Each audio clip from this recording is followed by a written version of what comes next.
Okay, welcome back to another episode of the Is It Legit podcast. We've had a little bit of time off Yeah, it's been a while. due to your huge remodel. Big remodel. I'm sure we'll show people about that later. Today, we are going to talk about layoffs. Not a fun topic, but it's necessary to talk about what's going on, why is it happening, just kind of breaking those numbers down. Again, we don't want to assume. We want to talk about numbers. So, Peter, do you want to kick us off? Yeah, I think it's really alarming, first of all, for a lot of people who are, especially in the tech industry, to see numbers like that. I think there's a lot of fear going on in the markets, and it's just really sad. I mean, you would think that, being in tech, at least 5 years ago, it was the most stable job. Like, there were people just vying for your talent. And now it's like, if you get fired, you got 1,000 other people right behind you just wanting to get hired. And so the whole thing is just really sad. And I feel for those who have families, as a parent myself and as someone who has a mortgage and who has responsibilities, for someone to lose a job. I mean, it's a big deal. It's devastating. So I just want to say, it's just a really sad thing. Just see in general. We've covered this in our other podcasts, but the landscape is quickly changing, whether it's due to AI, which we'll get into a little bit. But just to start off with some numbers, this is from Reuters.com. Amazon is implementing its largest round of corporate layoffs in years, with 14,000 job cuts globally and as many as or much as 30,000 potentially targeted overall. But what does that really mean for us, right? So breaking that down, it's 2,303 of these layoffs are in Washington State, concentrated in Seattle and Bellevue, plus remote workers and distribution center roles, and more than 600 software engineering jobs were lost. And I believe that's actually this month because that report just came out. So why?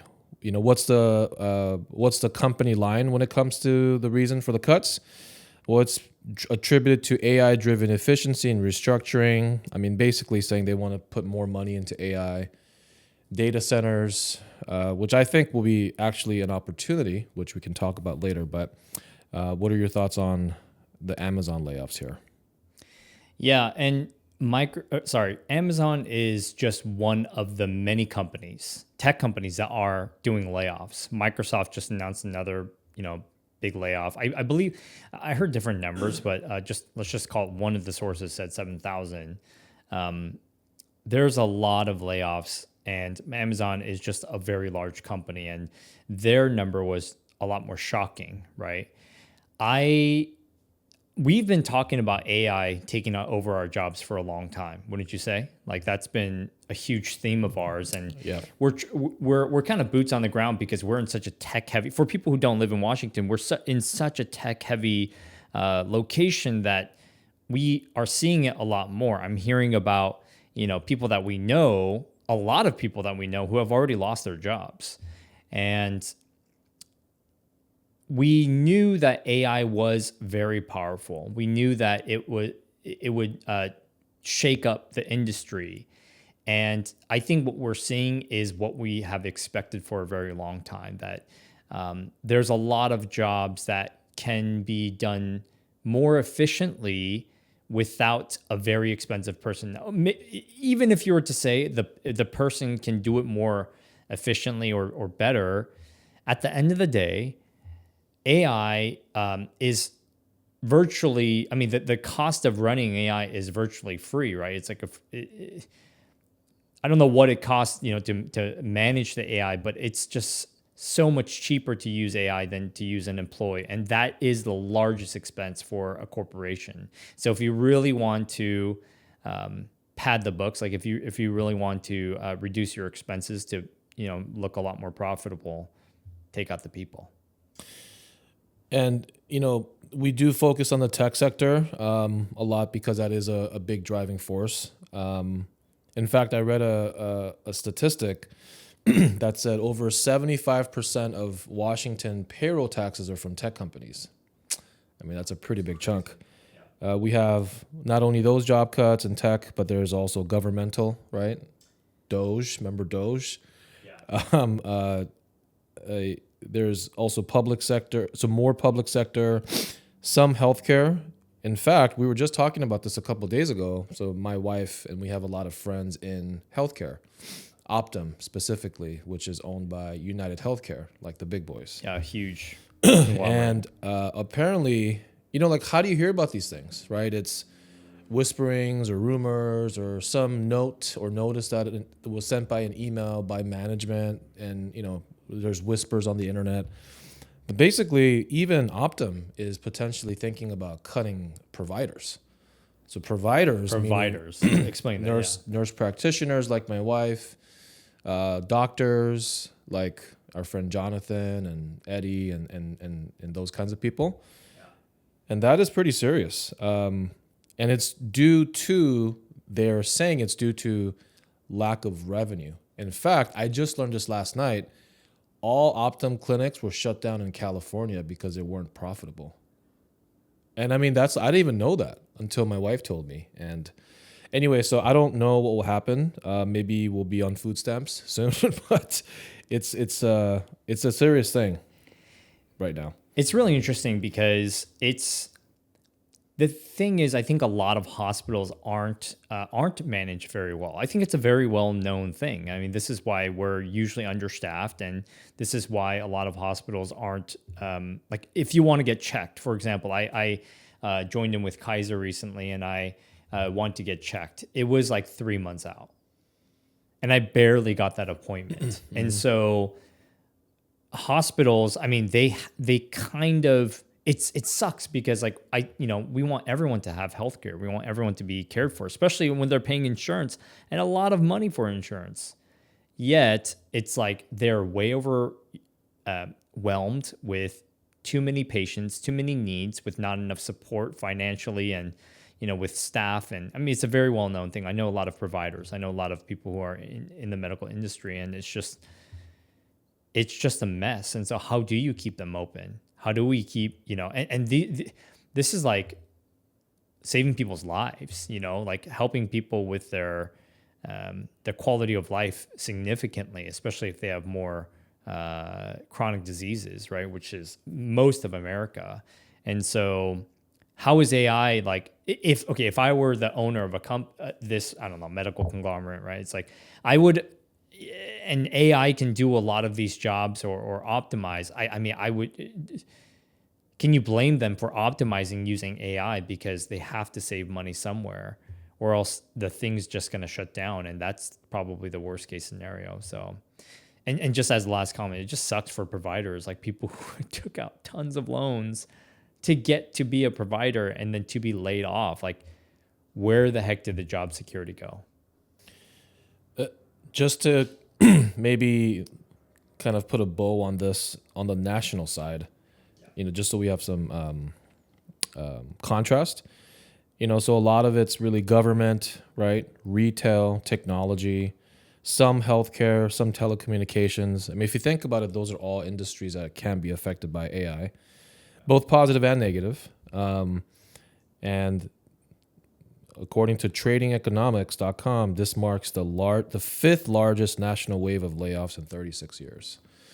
So it's a lot to talk about. I mean, I remember you mentioning you're meeting with people and you're hearing about these things, and that's often how we hear about it first is, again, the whisperings and the rumors, some notes and emails that kind of got leaked or whatever. And anyway, it's... But I also think that there's going to be different things that come up also when things go down. And there's, we've talked a lot about changing gears in our industry as things change for agents. We had the big lawsuit over commissions a couple of years ago. So I think the mindset these days is not maybe mourning for too long, but maybe thinking about what's next and shifting. But what are your thoughts there as we move forward? Yeah, I was working on a PowerPoint presentation yesterday in regards to exactly that, where it's like there's so many people who are. I genuinely know a lot of people who have been laid off, and sometimes it's a single income. They were the only source of income. You could run off of, you can run off of savings for so long or selling your stocks for so long, but you got to do something at some point. So my whole PowerPoint was about, you got to make adjustments right now. Like you got to start planning. If you don't have a budget, you got to start budgeting and cutting out just literally trimming it down to the very, very bare minimum. Food, right? And even food, it's like maybe not eating organic for a while. And I know that sounds horrible, but it's like I don't know how many people actually eat organic, but I'm just saying, like, you got to cut down everything right now until because that's the right thing to do. And then you got to start looking for other sources of incomes. Like, okay, this may not be the most sexiest thing, but it's like Uber, right?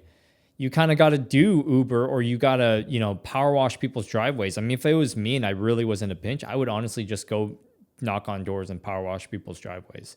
Hey, can I power wash your driveway for $100, right? That's a pretty good deal, right? Or $200. Typically, it's like $200 to $300. It's like, okay, yeah, sure, go ahead. And then you do that 10 times. That's $1,000 a day. You do that 365 times. That's $365,000 a year, right? It's like yeah. it's actually not bad. And but we have to start planning our way out of this, because I think what the worst thing you could do is just blame the system and blame the injustice that happened to you. It is unjust. They probably did it for investors and profits. Probably. But then what are you going to do about it? Because you have responsibilities and you're only going to get into a worse financial hole. So my thoughts are, like you got to start making moves. You got to start planning. You got to start finding alternative sources of income. So I really like the practical side of that. So saving, budgeting, cutting expenses. I mean, we just talked about this. And applying for jobs.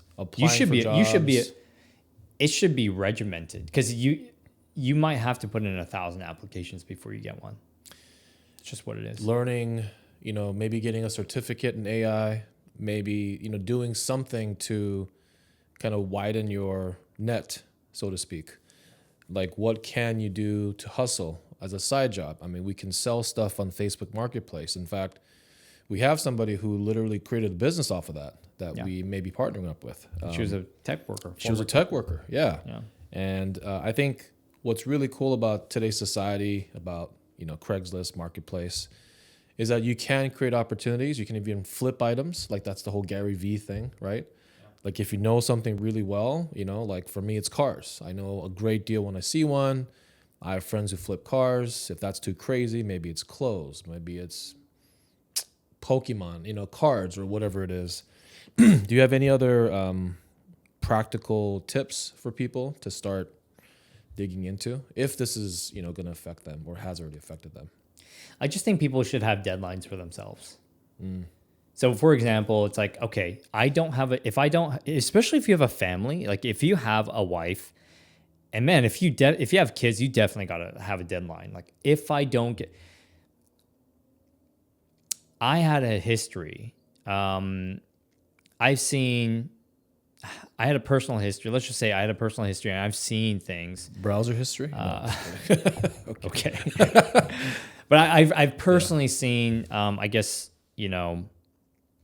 things within my family that, I've just seen more running away from the problem and just being in like the place of like blaming everybody else, right? Rather than seeing like action. You got to have a deadline. If you don't, the problem doesn't solve itself. Like, you got to do something. I know it's sad. I know it's unjust, but you got to just say, okay, if by this date I don't have a job, I am going to apply for another job that just at least brings some kind of income, right? And then I'm going to make applications at night. But you got to bring some kind of income, or else, things can get really bad. And another practical thing is selling things. So what is the biggest sale, right? If you have a house, you got to tell yourself, if I don't have a job by a certain date, like rather than, you could sell your stocks, like it's fine if that's, what you believe is going to grow more. But, if you have to sell your home, you have to sell your home. You just got to do it. And you got to set a deadline if you don't have a job. Or I have an alternative, like I have to start a business, or I have to get another job by X date. If I don't, if I don't get employed, so. Yeah, I think I really like that idea of the like the bracketing of your time, setting maybe even small deadlines toward a bigger one. Maybe I think that's very. I think it's motivating for people who have analysis paralysis. I mean, I've been through that also. And I think it's really practical things that people can do. I mean, you can just take a look at your budget and just cut a few things. Try to make it fun and interesting. So like, for us, we said, okay, we got to cook more at home. We have to make these massive, like lunches and freezer meals and all those kind of things. And we thought, okay, well, we have kids, so why not get the kids involved on a Sunday and just have a cookout afternoon? They can, make a mess in the kitchen and bake things or make like healthy desserts, and all the while we're saving money and actually having an activity for the family. So or have a garage sale, have a neighborhood garage sale. We have one every year in Mukilteo, but that you'll be amazed at what you can sell and how quickly you can sell them on Facebook Marketplace. Oh yeah. If you, just know how to take some pictures and a good description and know how to price things and know how to communicate with people. I mean, I'm sure people can, make some quick money that way also.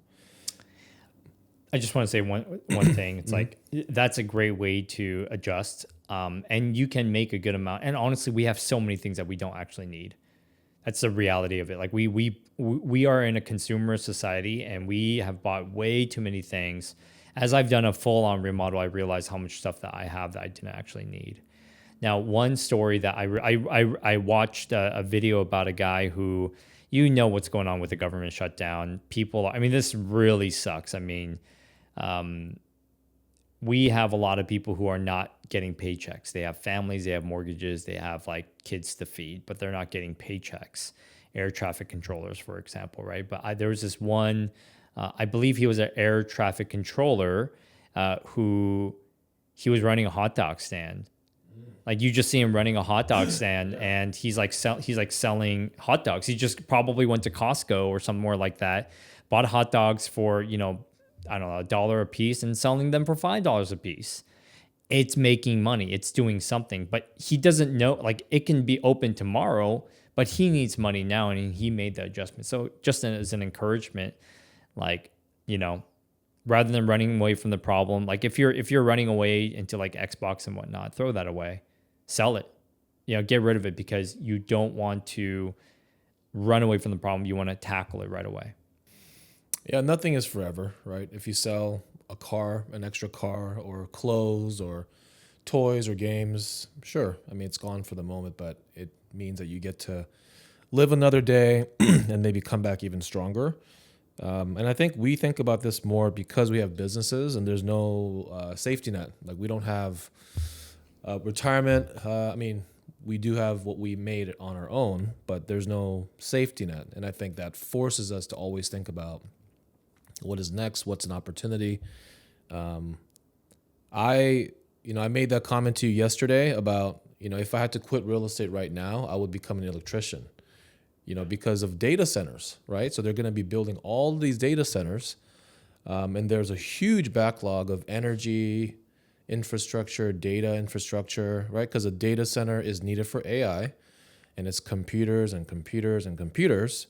Well, that needs to be cooled, which is plumbing, and then that needs to be powered, which is just electricity. I think if you're in the trade or know somebody who is in the trade or wants to get into the trades, as especially maybe a younger person, that might be something to consider as well. Maybe we can jump into where we think the economy is going to go based on all of these things. And then, of course, because we are real estate experts, we should talk about the market and where it might go. Sure. Yeah. So this is a summary that we've gotten from our sources, which is economic recovery is not expected before the second half of 2026. A mild slowdown predicted instead of deep recession. Obviously debatable, right?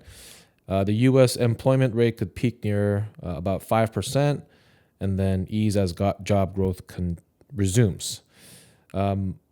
The downturn will be uneven. Expect continued job losses in manufacturing, retail, and government, but persistent demand in healthcare, green energy, and skilled technical fields, which we just touched on. Job seekers will benefit most by targeting health, energy, and tech roles requiring specialized skills and certifications. I think that's a very, very important thing, is even in our industry. But what are your thoughts there? Yeah, one thing that would help is if we ended up lowering the federal fund rate, and that can make a huge impact on our economy in the sense that, the cheaper the money, the more companies will hire and, continue to employ more people. The problem right now is the employment, even though there's a lot of layoffs, it's still relatively low. Unemployment is, right? Now, are they underemployed? That's a different story. They're underemployed. Most people are underemployed. Like they don't have enough income to provide for their families, especially with where inflation is. Remember, inflation slowed down, but it's still really high because it went up almost double digits for a while, right? And so I think I think we may have an adjustment in employment. That's what we talked about. But I also think that there's gonna be a lot of suffering in between the adjustment because of AI. And I think AI is very powerful. The technology is growing rapidly. And I think we could see a lot more unemployment, in the near future. And I also believe that again, I don't really know. This is just my thoughts, so take it with a grain of salt. But I think a lot of companies have, I think a lot of companies can be optimized through AI. And so how many people are actually needed to run a company? So Elon Musk was like one really big example of this and this is why he was assigned to be the person who created Doge, right? How much staff do we actually need to run something? There are people who are running billion-dollar companies just using AI with a very, very small team. And so can that be applied to a lot of these companies? Do we really need people? Now, AI is not perfect, but it's just rapidly getting better. So I think there's just going to be this in-between time where unemployment can go up. So that would be my prediction. The thing is, and I don't want to get into the whole Powell thing, and a lot of people are saying like Powell is basically ruining the economy by keeping the rates high. But the one thing that isn't lowering, which would help us, lower the rates and help that unemployment number, it's like housing costs. Like housing still is remaining quite strong in terms of the prices, and there's other costs we are seeing some inflation. So what do we do here? Like we're seeing inflation remain higher or elevated, but then we're seeing unemployment go up, right? And so it's kind of a tough situation. But I do think it's going to be a rough for a little while until May, right, of next year, when Powell gets taken out and Trump gets someone that he likes to do what he wants, which is literally bring it down to almost zero. So I think, again, this is something that we do, and I think it's something that's important to do as the landscape changes, is keep an eye on things, right? Just be aware. You don't know what problem to solve if you don't know what is going on. You have to identify the problem first. If you look at the news in combination with where the market's going, and then overlay that with opinions, right? Like I personally use Reddit quite a bit because it is literally people organically talking about a topic, whether it's Doge or crypto, or it could be anything.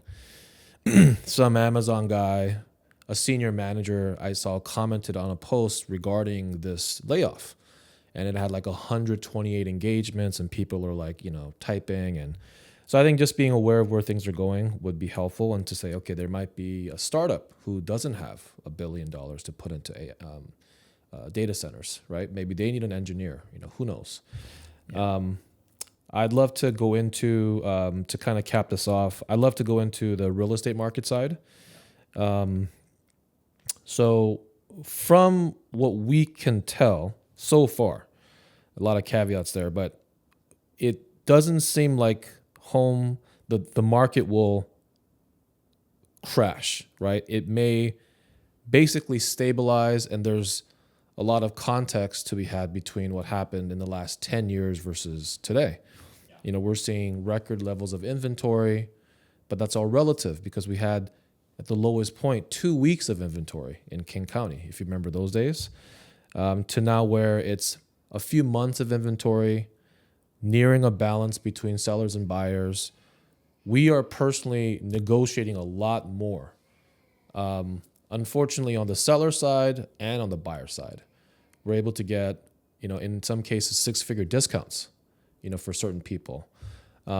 So as a buyer, and if you're financially prepared and have security, it is an interesting time to get into the market. But what are some of your thoughts on the market right now, going into next year, from what you've seen and heard?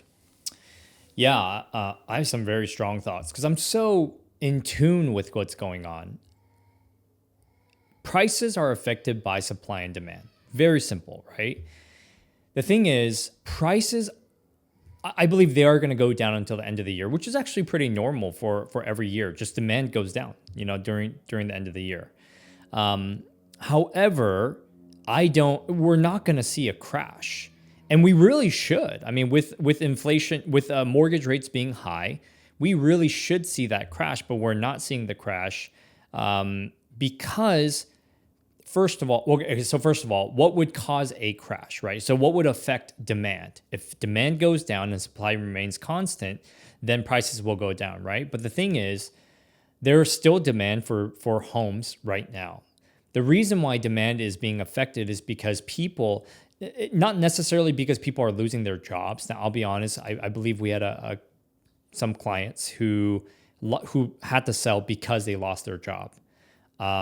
There are those that exist, right? But there are also a lot of people who have been laid off, single income or whatever, and who haven't sold their home. And so there are going to be those cases where they're going to I have to sell because, I lost my job, right? But that stuff doesn't happen like that. Because remember, okay, so who are the major employers? Let's just call it Microsoft and Amazon, right? So a lot of people who work at those companies get RSUs, which are like stock options, and to simplify, right? So if you have worked there for 2 to 3 years or 5 years or whatnot, you have quite a lot of stocks. Now, those stocks are still very valuable today. And so a lot of these guys, they have a lot of equity in their home. They've bought homes. They have a lot of equity. They've built a pretty decent stock portfolio because of Amazon, and they just continue to grow. And so a lot of them do have savings. And it's we are seeing a lot of them get a job within 3 months to a year, right? If you're not getting a job within a year, man, something's really wrong. That's a huge deal. But so this stuff takes a long time. So demand, I believe, has been affected, but I believe it's been more affected because of the fear of getting laid off. So there's a lot of buyers out there who want to buy, but they're not buying because they're afraid they're going to get laid off, and there's just uncertainty. We just had a buyer who did this, where it's he didn't know if he was going to get laid off. Now, unfortunately, he just got announced that he was going to, but because of the fear, he's not buying, but he does want to buy. That's where the real effect on demand is. However, in terms of a crash because people are losing their jobs due to AI, I think that could happen, to be honest, but I think it's going to take a lot longer than people think. Supply is still very low. That's the thing. Supply is still in the under 3 months of inventory in our areas. And just to put in context, 6 months of inventory is considered a balanced market. Right now, we're still at 3 months. And of course, sellers, the reason why we have tightened inventory is because sellers don't want to sell because, the interest rates are still really high. And if they were to sell, they have really nowhere to go without paying a significant amount more in price and payments. So I think the real estate market is going to stay pretty balanced for a while. Yeah, a lot of good points there. And again, we are the experts in this field. We are in the field. We're boots on the ground. We are making offers. We're taking listings. We're marketing to people, having conversations with agents. And, like a really good example of what you're saying is we were negotiating with a buyer on a luxury property, and we encountered multiple offers on one of these, and it was above $2 million, right? So it just shows that buyers are still waiting on the sidelines, like you said, but if there's a good deal or the perception of a good deal, then they'll jump on it just like that. And I think that's where you have locked inventory due to, where are they going to go? Where are they going to buy? But life still happens. There's big life changes. There's retirement. There's birth and death, cycles of life, seasons of change. And I think that will slowly start to unlock inventory. And the people who are getting rewarded the most right now are people who are and have been ready for a long time. People who have a good amount of savings. Again, this is all the Dave Ramsey stuff we talked about. Have your 6 months worth of emergency savings.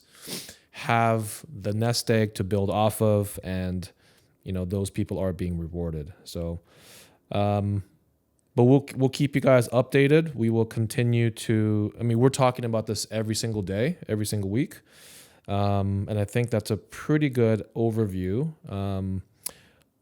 One more thing is we still have a massive backlog of new construction, and in places like Washington or some parts of Northern California or Hawaii, there's a lot of these landlocked places that physically can't just produce more land. Regulation is tough. Like I just went through a whole permit process for developing new land. There is a million hoops to jump through. Costs are rising. So there is still that backlog of inventory that we don't have. And I think that will continue to keep the market level, especially in our area. But do you want to close us off with any thoughts or anything before we head off? Yeah, I'd say the last thing I want to say is I think we have a shadow inventory of buyers out there right now. 100%. I think there's so many people who want to buy, so many people who have the money, but because of the fear of the layoffs, they're not buying. Now, when we switch, which I believe we will switch. So Powell is supposed to be he's supposed to be replaced in May, right? If that does happen, and if truly Trump has someone there who does what he wants, which is to lower the rate significantly, we're going to see a complete 180 on the housing market because we're going to see companies now hiring. That's going to change the landscape of the consumer confidence, okay? Not only that, we're also going to see the mortgage rates go down, right? And so if mortgage rates go down to, let's just call it 4%, like in the fours, can you imagine, right? So we're going to see a crazy amount of real estate frenzy. And I think it's going to be very large. I think there's been a lot of slowdown. We could see the transactions going down to like 30% of what it used to be. And I think we're going to see just this frenzy. That's why it's like no one wants to buy a stock or real estate, whatever, when there's blood on the streets. There's blood on the streets right now. But then when it does happen, they're going to say, oh, I wish I. So to end this, I for people who have been laid off, listen, even people who haven't been laid off, I feel bad for them because even those people are being used and abused right now because they know there's 1,000 people behind them and they're just being worked like horses. There's tons of bureaucracy and drama and all this stuff. And so it's just an ugly environment. We feel for you. We're empathetic. And yeah. Do you have any last thoughts? Yeah, I mean, just to echo the shadow inventory or the shadow buyers, the biggest concern would be if you adjusted prices and nobody came. That's a real problem. But in every single deal that I've done, for our team, as soon as a price comes to a point where people perceive it's a good deal, you will literally have multiple offers and interest on that property. And the speed at which it comes, again, time and time again shows that there are people just waiting and they're negotiating hard like a good buyer should. We do the same thing for our deals, for our buyers. We're asking for 6-figure discounts and sometimes getting them, sometimes not, to be fair. But why the heck not, drive that stake into the market if you can as a buyer. And as a seller, if you have a life change that needs to happen, hopefully you're in a situation to buy again, whether it's downsizing, moving out of state or somewhere else, because then the tide goes up and down with everything. So that's all I have. I appreciate your recap, and that is what we got. Great. All right, guys. Well, thank you for watching our podcast episode. Please like and subscribe to our channel. We're a small channel, and I know it's been a while since we posted our content, but for those of you guys who are watching, we just appreciate you, and it really does make a difference, especially with the algorithm when you do like our videos and subscribe. So thank you, and we'll see you guys at the next episode.